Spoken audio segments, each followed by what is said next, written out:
আমরা সেনাবাহিনী, প্রশাসন, এডিসি মহোদয় প্রত্যেকের সাথে কথা বলে এখানে দাঁড়িয়েছি।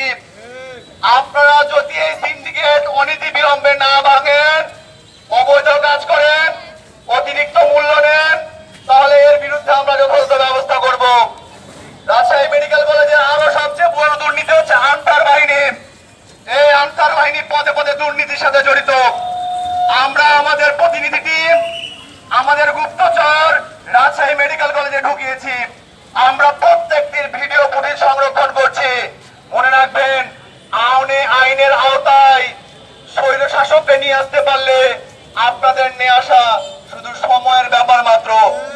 তাই যারা যারা এতদিন পর্যন্ত অন্যায় করেছেন, সিন্ডিকেটের সাথে যুক্ত ছিলেন, রোগীদের ঠকিয়েছেন, ওইটা ভুলে যান। এটা ভয়ের বাংলাদেশ নয়, এটা জয়ের বাংলাদেশ। অতএব যারা যারা সিন্ডিকেট করছেন আপাতত ভুলে যান। ছাত্ররা রাস্তায় আছে, আপনাদের সিন্ডিকেটের বিরুদ্ধে আমরা একদম সচেতন। রাজশাহী মেডিকেলের যে সিন্ডিকেট, তা কেউ ভাঙতে পারবে না আপনারা বলেছিলেন। আমরা বলে যাচ্ছি, রাজশাহী বিশ্ববিদ্যালয়, রুয়েট, রাজশাহী মেডিকেল কলেজ, রাজশাহী বিশ্ববিদ্যালয়, Rajshahi college, new government degree college, city college সহ এই শহরে 10,000 স্টুডেন্ট নিয়ে আসবো।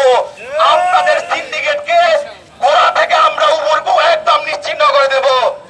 সবচেয়ে বড় বিষয় এই অ্যাম্বুলেন্স সিন্ডিকেট। অ্যাম্বুলেন্স সিন্ডিকেটকে বলছি, we are concern about your syndicate. কারণ আপনারা যে সিন্ডিকেট করছেন, নাটোর যাওয়ার ভাড়া 9,000। কিভাবে ভাবেন এই স্বাধীন বাংলাদেশে এই ধরনের আপনারা অনৈতিক কাজ করবেন? ওই দিন শেষ, ন্যায্য ভাড়া নেন। আর যদি কোন রোগীকে আপনারা মনে করেন আপনার অ্যাম্বুলেন্স ছাড়া ডেড বডি নিয়ে আসতে পারবেন না, ইনশাআল্লাহ বাংলাদেশ সেনাবাহিনী এবং ছাত্রদের প্রতিনিধি দল আমরা এই রাজশাহী মেডিকেল কলেজে নিযুক্ত করব। আপনারা দেখি কিভাবে এই সিন্ডিকেট ধরে রাখেন।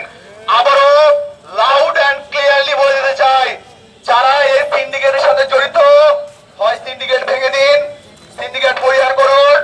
আর যদি প্রতিরোধের চেষ্টা করেন, মনে রাখবেন এই ছাত্রদের ভয় নাই, ডর নাই। আপনাদের সিন্ডিকেট ভাঙতে 12 ঘন্টা টাইম নিব না, 1 ঘন্টার মধ্যে সিন্ডিকেট ভেঙে রাজশাহী মেডিকেল কলেজকে সিন্ডিকেট মুক্ত করে দেব। এইখানে গ্যারেজে যে অতিরিক্ত ভাড়া নেওয়া হয়, আমরা সে বিষয়ে কনসার্ন। বাংলাদেশ সেনাবাহিনী এবং রাজশাহী এডিসি মহোদয় এই বিষয়ে আমরা লিখিত আবেদনপত্র করেছি। এই গ্যারেজের মূল্য করতে হবে অর্ধেক।